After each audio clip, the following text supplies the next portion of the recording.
I think America is a place of optimism.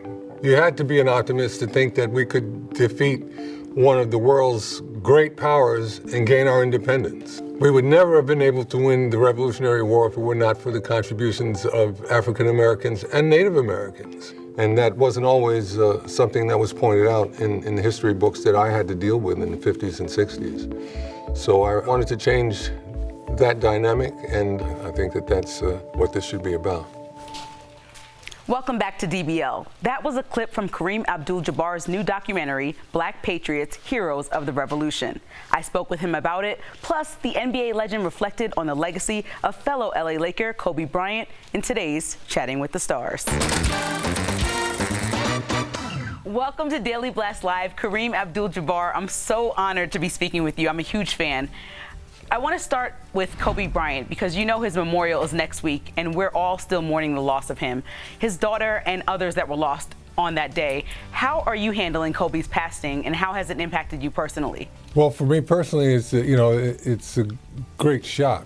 That's not something that you expect to hear. A man, he's only 41 years old, had his whole life ahead of him, and he has an incredible legacy. What he did with his life is exemplary, and we'll remember him in that light. Speaking of his legacy, there's been a lot of talk about how media and journalists have handled this tragedy. I even went viral for my take. How do you think the whole thing has been handled, and what are your thoughts? Well, it's just too much of a shock to put into perspective. That's the thing. It's just a tremendous waste and senseless loss. Right. Well, I'm from New York, and I lived in Washington Heights for years, near where you grew up. I know that also has ties to George Washington. So can you tell me the story about what inspired you to produce this History Channel documentary, Black Patriots, Heroes of the Revolution? Well, if you know, Washington Heights is named that because that's where he made his last stand before he got chased to Valley Forge. Or I used to find musket balls and bottles and arrowheads and stuff on the hillsides in Washington Heights after it rained.